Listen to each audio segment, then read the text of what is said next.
Good morning everyone. कैसे हैं आप लोग? आज हम लोग अपना नया लेक्चर स्टार्ट करने जा रहे हैं। हम लोग का प्रॉब्लम्स ऑफ इकोनॉमिक्स चल रही थी, जिसमें लेक्चर में लास्ट लेक्चर में काफ़ी कुछ कवर किया था। कॉजेस ऑफ इकोनॉमिक प्रॉब्लम हम लोगों ने पढ़ा था, जो कि 3 होती है। ये हम लोगों ने लास्ट लेक्चर में पढ़ा था, तो कॉजेस ऑफ इकोनॉमी। और हमने समझा था कि अनलिमिटेड वांट, लिमिटेड रिसोर्सेस और ऑल्टरनेटिव यूज़, ये 3 होते हैं। और इसी चीज़ को डायग्राम में समझाया गया। ठीक है, जैसे कि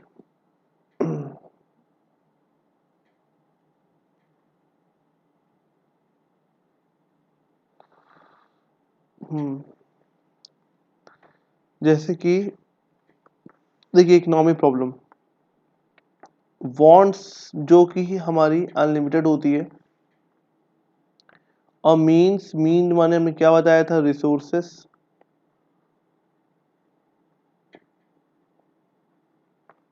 जो कि हमारी लिमिटेड होती है। अब एक प्रॉब्लम हो गई कि एक इंसान है, एक ह्यूमन है, इंडिविजुअल पर्सन है, उसकी पास जो रिसोर्सेस है, सपोज कि रिसोर्सेस में कैश ले लेते हैं, और उसकी जो डिजायर है, जो उसकी डिजायर है वो क्या है, अनलिमिटेड है। और उसके पास जो मनी है, वो रिसोर्सेस क्या है, वो लिमिटेड है। अब इसका एम जो होता है वो क्या है, अपने आप को सेटिस्फाइड करना।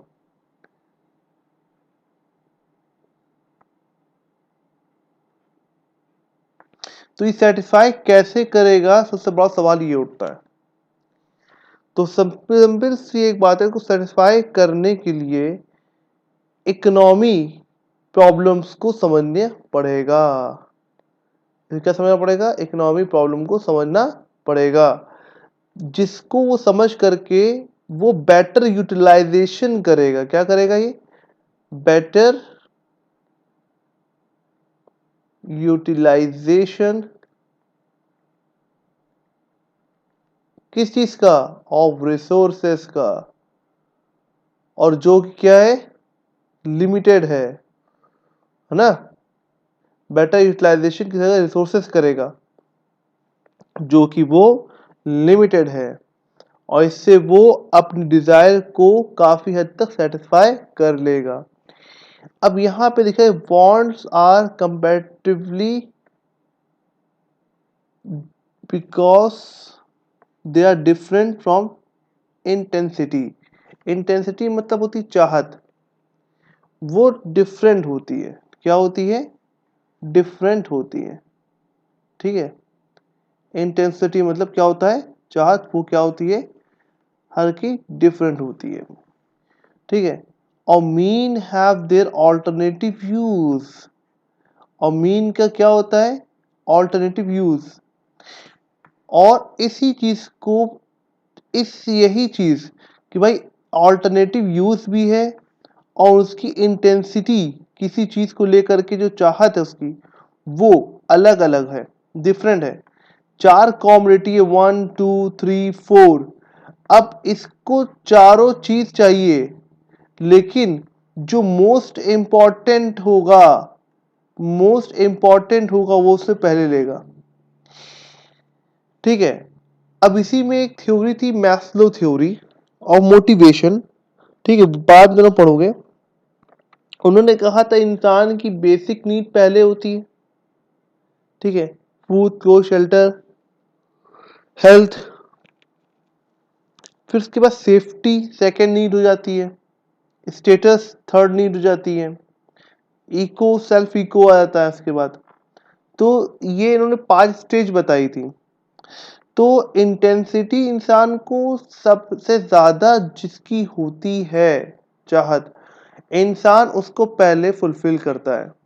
ठीक है, अब एक एग्जाम्पल समझिए।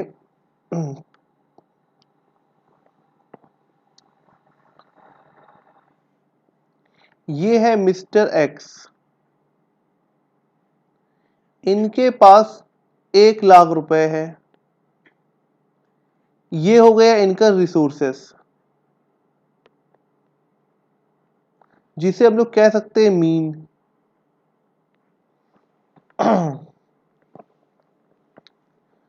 जो कि लिमिटेड है, ठीक। अब इनकी कुछ डिजायर भी है। डिजायर है बिजनेस की। अब बिजनेस में कई बिजनेस हो सकते हैं।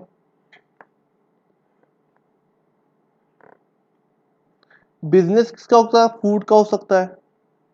बिजनेस किसका हो सकता है? क्लोथ का हो सकता है। बिजनेस किसका हो सकता है? इलेक्ट्रॉनिक चीज का हो सकता है। ये अदर्स, कोई भी चीज ले लीजिए। अब सब में रिटर्न होता है कुछ ना कुछ, रिटर्न ऑफ प्रॉफिट सब में कुछ ना कुछ होगा। किसी में कुछ परसेंट, किसी में ज्यादा परसेंट हो, किसी में परसेंटेज ज्यादा हो सकता है, किसी परसेंटेज कम हो सकता है, किसी में परसेंटेज इक्वल है, ठीक है। तो अलग अलग भाई ऑप्शन हो गए। ये देखिए प्रॉब्लम्स अब क्या आएगी यार, बिजनेस में पैसा 1 ही लाख रुपए लगाना है। अब आप उसमें से इकट्ठा सब में पैसा नहीं लगा सकते, तो हैंडल ही नहीं कर पाएंगे। अब आप फूड पे लगाते हो, ठीक। अब बिजनेस की बात हो गई है। और दूसरा इनके पास एक ऑप्शन और है, डिजायर इनकी एक और है। वो डिजायर क्या है? बैंक में पैसा लगाना, इन्वेस्ट करना, है ना। डिजायर, दो डिजायर हो गई। अब ये बैंक में पैसा लगा सकते हैं, बिजनेस में भी पैसा लगा सकते हैं। बिजनेस में लगाते हैं तो 4 ऑप्शन आ जाता है। ये बैंक में लगाते हैं तो other banks, varieties of bank आ जाती है, उस पर भी ऑप्शन है कि कौन से बैंक में लगाया जाए जिसका रेट ऑफ इंटरेस्ट हाई होगा। और इसमें भी यही सोचेंगे कि जिसका return, return of profit, return of profit जिसका हाई होगा। तो यही चीजें हैं, मतलब कि एक चीज को हम लोग ऑप्ट करते हैं। जैसे कि हमने स्टार्ट किया फूड का बिजनेस, खाने का सारे बिजनेस स्टार्ट किए, तो हमें ये ऑप्शन, ये ऑप्शन और ये ऑप्शन से मेरे खत्म हो गए ना, ठीक है। तो अब हमारे पास लिमिटेड रिसोर्सेस है, लेकिन हम करना बहुत कुछ चाहते हैं, पर हम कर क्या पाए? सिर्फ फूड का बिजनेस। अब इसी में हम क्या करेंगे? सेटिस्फाई अपने आप को करने की कोशिश करेंगे। हमने कहा भैया सपोज इसमें रिटर्न, बिजनेस में रिटर्न आपको 10% मिल रहा है, और बैंक में भी रिटर्न आपको कितना मिला? 10%। तो भाई आप क्या करना चाहोगे? बैंक में जाओगे, बिजनेस में जाओगे? जाहिर सी बात है बैंक में जाएंगे।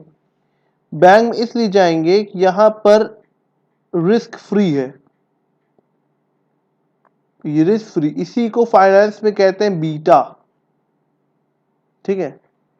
रिस्क फ्री जनरलाइज हो रहा है किसमें? यहां पर। और दूसरी जगह यहां पर रिस्क है, रिस्क है, और रिस्क लेने के बाद भी आपको 10% रिटर्न हो रहा है। अगर रिस्क ना ले तो आपको 10% रिटर्न हो रहा है, तो आप बिना रिस्क का 10% लेना ज्यादा पसंद करोगे ना, है ना। जाहिर सी बात है, तो बैंक में जाएंगे। तो यही बात कह रहा है कि लिमिटेड रिसोर्सेस होते हैं, ठीक है। और हमारी वांट जो होती है, जो वांट है, वांट कहें या डिजायर कहें, लगभग वही की होती है, वो हमारी डिफरेंट होती है। क्या होती है? डिफर होती है। और इंटेंसिटी जिससे ज्यादा होती है वही हम लोग पहले फुलफिल करते हैं। अब एक और एग्जाम्पल, ये मिस्टर एक्स है, इनके पास 100 रुपीज है, इनको भूख लगी है तो इनके पास 4 ऑप्शन, ये 100 रुपए का कुछ भी कर सकते हैं। 100 रुपए का ये फूड ले सकते हैं, ठीक है। 100 रुपए को ये चैरिटी में ले सकते हैं, 100 रुपए ये सेव कर सकते हैं। सपोज अब इनको सबसे ज्यादा डिजायर किसकी है? फूड की है। तो ये 100 रुपए को इन्वेस्ट कहाँ करेंगे? फूड में करेंगे। तो ये दोनों चीज खत्म हो जाएगी। तो सबसे पहले द फर्स्ट मोस्ट इंपॉर्टेंट हम कह सकते हैं, the first most important need या इंटेंसिटी फूड है। अब इसमें मान लीजिए इन्होंने 80 रुपीज इन्वेस्ट किया और बच गया कितना? 20 रुपीज, तो वो सेविंग में ले जाएंगे, ठीक है। और तब भी या तो कह सकते हैं कि सेविंग में ये 18 रुपीज ले गए और 2 रुपीज ये चैरिटी में ले गए। तो ये सारा काम देखिए हो रहा है कब? जब इनकी मोस्ट इंपॉर्टेंट नीड्स खत्म होगी, दूसरे में सेविंग आ जाएगी, तीसरे में चैरिटी आ जाएगी। तो एक चीज अपने आप सेटिस्फाई हो उसी इनकम में, लिमिटेड रिसोर्सेस में कर रहा है, और ये जो रिसोर्सेस वो क्या है? लिमिटेड है। और ये देखिए इनके पास ये जो तीन चीजें हैं एक साथ, ये है ऑल्टरनेटिव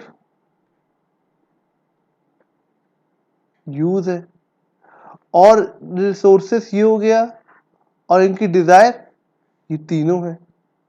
ये तीनों इनकी क्या है? वो इनकी डिजायर होगी। और डिजायर कई हो सकता है, ये भी आ गई, ये भी आ गया, ये भी आ गया, ठीक है। तो ये हमारा होता है क्या चीज? Problem of choice. तो ये चीजें हमारी समझ में आई, होप आपको आ गई होगी। यही होती है इकोनॉमी प्रॉब्लम। इसी को हम लोग क्या कहते हैं? Economy problem. Economy of the resources, ये रिसोर्सेस होता है इकोनॉमी प्रॉब्लम। अब आता है नेक्स्ट टॉपिक, कौन सा है हमारा? Central problem of an economy. Economy deal by the way of society choice, जो भी पढ़ा उन्होंने, ठीक है। यूज अ लिमिटेड रिसोर्सेस, ठीक है, पढ़ा वही बात है, लिमिटेड रिसोर्सेस को इस्तेमाल करता है। विच हैव ऑल्टरनेटिव यूज, हमारे पास ऑप्शन बहुत है, पैसे कम है, हम ये भी कर सकते हैं वो भी कर सकते हैं, लेकिन हमें करना वो है जिससे बेहतर रिटर्न मिले। हर चीज हम नहीं कर सकते, मेरे पास ऑप्शन बहुत है पर रिसोर्सेस बहुत कम है, ठीक है। तो produce the goods and services and distribution among them different group, ठीक है। The compulsion of making the choice before societies is referred to as a central problem, ठीक। सेंट्रल मीन्स होता है common for all the economy, ठीक। उसके अंदर choice a problem is common for the all economics.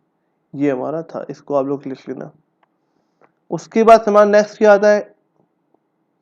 10 to following 3 central problems: what to produce, how to produce and to whom to produce। क्या बनाया जाए, किसके लिए, क्या बनाया जाए, किसके लिए, हाउ कैसे बनाया जाए, और किसके लिए बनाया जाए। ये तीन बहुत इंपॉर्टेंट टॉपिक्स होते हैं जिनको एक मैन्युफैक्चरर को समझना बहुत जरूरी है, बिजनेसमैन को समझना बहुत जरूरी है। व्हाट टू प्रोड्यूस वैसा है नहीं कि भाई आप कोई चीज बना रहे हैं और मार्केट में उसकी डिमांड ही नहीं है, ठीक है, तो वो आपका बिजनेस फ्लॉप कर देगा, बर्बाद हो जाएंगे आप, ठीक है। तो ये जानना बहुत जरूरी है कि पहले हमें प्रोडक्शन किस चीज से करना है। चलिए ये समझ गए। तो दूसरी प्रॉब्लम आ रही थी हाउ टू प्रोड्यूस, को बनाना कैसे, तरीका सीखना पड़ेगा। और उसके बाद हमें ये जानना रहेगा किनके लिए बनाया जा रहा है, ठीक है। कौन कस्टमर ओरिएंटेड कौन है, कस्टमर टारगेटिंग कस्टमर कौन है। हर लोग तो हो नहीं सकते। अब जैसे एग्जाम्पल खेल, आप टॉयज बना रहे हैं तो टॉयज क्या बड़ों लोगों के लिए है? नहीं, बच्चों के लिए होता है। तो टारगेट ऑडियंस कौन है? चिल्ड्रन, जिनकी एज 5 ईयर से लेस है, ठीक है।